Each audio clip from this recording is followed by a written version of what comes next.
Hallelujah.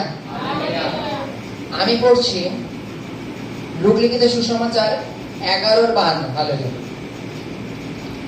এখানে লেখা আছে, দেখো, হ্যাঁ ব্যবস্থাবেত্তারা ঠিক তোমাদিগকে, কেননা তোমরা জ্ঞানের চাবি হরণ করিয়া লইয়াছ, আপনারা প্রবেশ করিলে না, এবং যারা প্রবেশ করিতেছিল তাহাদিগকেও বাধা দিলে। Hallelujah, hallelujah, hallelujah. এখানে কি বলছে? দিক দিচ্ছে ব্যবস্থাবেত্তাদের, যারা ব্যবস্থা সম্বন্ধে জানে তাদের ঈশ্বর দিক দিচ্ছে। হালেলুয়া। আমরা এখানে অনেকে বাইবেল জানি। হালেলুয়া। আমি একটু সংক্ষেপে বুঝাই। হালেলুয়া। মনে করো এই যে ব্যবস্থা নিয়ম, মনে করো বাইবেল এখানে উদাহরণস্বরূপ এখানে যদি আমরা 100 লোক থাকি, 100 লোকের মধ্যে হয়তো 70 জনই আমরা এরকম করে থাকি যে গোপাল আমরা বাইবেল পড়ি কিন্তু আমরা বুঝি না। আছে তো নাকি? এইবার কিছু কিছু লোক আছে, বাকি যে 25 জন তারা কিন্তু বাইবেল বোঝে, পড়ে আর বোঝে। ঈশ্বর তাদের বোঝারও ক্ষমতা দিয়েছেন, তিনি জ্ঞানের দরজাও খুলে দিয়েছেন যেন বাইবেলটাকে বোঝে। এবার প্রসঙ্গ, যখন বাইবেলটাকে প্রচার করা হয়, হালেলুয়া, যখন বাইবেলটাকে প্রচার করা হয়, সেই প্রচারটা কি রূপ হওয়া প্রয়োজন? হালেলুয়া। প্রচারটা এরূপ হওয়া প্রয়োজন যে আমি নিজেও স্বর্গে যাব, সামনের ব্যক্তি যাকে প্রচার করবো সেও যেন স্বর্গে যায়। তাই তো? আমি নিজেও স্বর্গে যাব আর সামনের ব্যক্তিও স্বর্গে যাবে।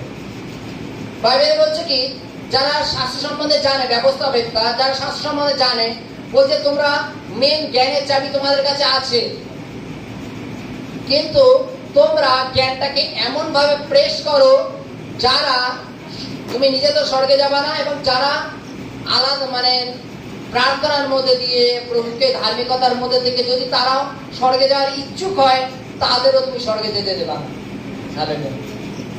ব্যবস্থাটা মানে মায়েরা বুঝাতে পেরেছি? চল, হালেলুয়া। যেমন উদাহরণস্বরূপ কি বলছে, মনে কর আমি শাস্ত্র জানি, আর শাস্ত্রের কোথায় কি লেখা আছে, কি এই শাস্ত্রের মানেকে আমি মনে করো জানি টুকটাক, এবং যতটুকু আমি জানি ততটুকু আমি যখন প্রচার করবো আমার সেগুলো বলা উচিত যে শাস্ত্রে এইভাবে বলেন। শাস্ত্রে কি লেখা আছে যে যদি কেউ একটা বিষয় হোঁচট খায়, সে সমস্ত বিষয় হোঁচট খায়। তাই তো? যাকোবাতায় লেখা আছে, মনে করো তিনি আমাদের 10টা আজ্ঞা দিয়েছেন, সেই 10টা আজ্ঞার মধ্যে তুমি মনে করো 9টা আজ্ঞা পালন করছো, একটা আজ্ঞা পালন করছো না। তুমি যদি একটা আজ্ঞা পালন না করো, তুমি 9টাই তোমার আবার জিরো হয়ে যাচ্ছে, জানো? কেননা বাইবেলে লেখা আছে যিনি আজ্ঞা দিয়েছিলেন ব্যভিচার করো না, তিনিই তো আজ্ঞা দিয়েছেন নরহত্যা করিও না। তাহলে তুমি কার আজ্ঞা উল্লঙ্ঘন করছো? সেই ঈশ্বরের আজ্ঞা উল্লঙ্ঘন করছো, ফলে তোমার জিরো। ফলে 10টা আজ্ঞাই পালন করার চেষ্টা করো। হালেলুয়া। বলছে 10টা আজ্ঞাই পালন করার চেষ্টা করো। যখন এবারে এটা আমি জানলাম, এই জ্ঞানটা যখন আমার মধ্যে আছে, আমারও তদ্রূপ শিক্ষা দেওয়া উচিত। আর আমি যদি বলি চল আমিও তো 10টার মধ্যে 5টা পূর্ণ করে আর 5টা করতে পারি না, তুইও না করলে কোনো ব্যাপার না, তুইও না করলে কোনো ব্যাপার না। বাইবেলে কি বলছে? সে শাস্ত্র পড়েছে, শাস্ত্র জানে কিন্তু যে সমস্ত আজ্ঞাই পালন করা উচিত, অথচ বলছে চল আমিও তো ঠিক মতো পালন করতে পারি, আর তুইও 5টা না পালন করলে কোনো ব্যাপার না। বলছে জ্ঞানের চাবি তার কাছে, সে হরণ করে রেখেছে, এবং যে যাওয়ার ইচ্ছা ছিল স্বর্গে, সেও যাবে না স্বর্গে। হালেলুয়া। বাইবেল আমরা সকলে পড়ি, কিন্তু বাইবেলের নিগুড় তত্ত্ব আমাদের প্রত্যেকে জানা প্রয়োজন, যে বাক্যের মধ্যে থেকে আমাদের কি শিক্ষা দিচ্ছে, আমরা কোন শিক্ষায় পরিপূর্ণ হচ্ছি। হালেলুয়া। আমরা যদি মনে করি যে আমরা সামনের ব্যক্তি যেটা বুঝাচ্ছে আমরা পুরোপুরি বুঝে যাব, প্রতিনিয়ত যখন তুমি বাইবেল পড়বে প্রত্যেকটা লাইন খুঁটে খুঁটে পড়বে, কেননা বাইবেলে কি বলছে যে ঈশ্বর, তুমি আমাকেও জ্ঞান দাও যেন আমি বুঝতে পারি। বাইবেল বোঝার অধিকার কার আছে? শুধু যারা প্রচার করবে তাদের না, সকলে।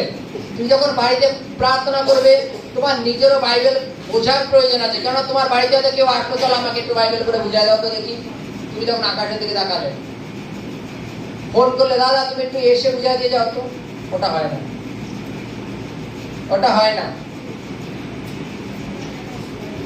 তুমি ঈশ্বরের কাছে যাচনা করো যে ঈশ্বর তুমি আমাকে বুদ্ধি দাও, জ্ঞান দাও, যেন বাইবেলের নিপুণ তত্ত্ব বুঝতে পারি। বলছে যদি তুমি জ্ঞানে পরিপূর্ণ হও, তুমি নিজেও স্বর্গরাজ্যের অধিকারী হবে এবং যাকে তুমি শিক্ষা দিচ্ছ সেও স্বর্গের রাজ্যের অধিকারী হবে। কিন্তু ঈশ্বর দিক দিচ্ছে তাকে, সেই ব্যবস্থাপককে, যে নিজে পুরোপুরি পালন করে না এবং অন্য তো পালন করতে দেয় না। Hallelujah, hallelujah, hallelujah.